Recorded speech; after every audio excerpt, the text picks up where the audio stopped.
নমস্কাৰ এই মুহূৰ্তত আহি পৰিছে কেইবাটাও বিগ ব্ৰেকিং নিউজ এনেধৰণৰ খবৰসমূহ নিতৌ চাবৰ বাবে চেনেলটো এটা সাবস্ক্ৰাইব কৰি ভিডিঅ'টোত এটা লাইক কৰি দিব এই মুহূৰ্তত আহি পৰিছে আন এটা বিগ ব্ৰেকিং নিউজ মোৰ মাহেকীয়া চলি আছিল কাপোৰ খুলিবলৈ কৈছিল আৰু পাছত যুৱতীয়ে ক'লে হামাছৰ ভয়ংকৰ অভিজ্ঞতাৰ কথা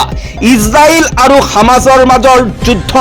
হাম কটাৰ নাম লোৱা নাই ইয়াৰ মাজতে হামাছৰ বন্দিত্বৰ পৰা মুকলি হৈ অহা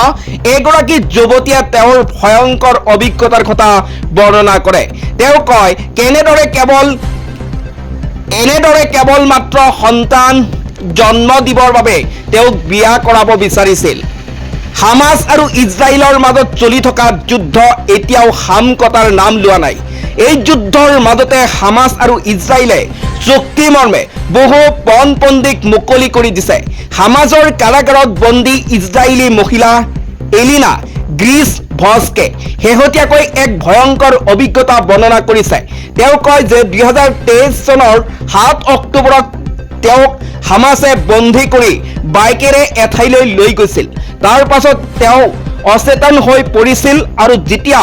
চেতনা ঘূৰি আহিছিল তেতিয়া এখন মজিয়াত পৰি আছিল তেওঁ সেই সময়ত তেওঁৰ দেহত এখনো কাপোৰ নাছিল আৰু সন্মুখত থিয় হৈ আছিল হামাছৰ 7 বন্দুকধাৰী এই মুহূৰ্তত দিবলৈ ওলাইছো আন এটা গুৰুত্বপূৰ্ণ খবৰ আজি গুৱাহাটীত ৰিয়ানৰ নেতৃত্বত কলকাতাৰ বিৰুদ্ধে IPLৰ ৰণত নামিব ৰাজস্থান দুয়োটা দলৰ সম্ভাৱ্য একাদশ চাওক গৰুৱা খেলপথাৰ গুৱাহাটী বৰ্ষাপাৰা ষ্টেডিয়ামত প্ৰথমবাৰৰ বাবে ৰিয়ান পৰাগৰ অধিনায়কত্ব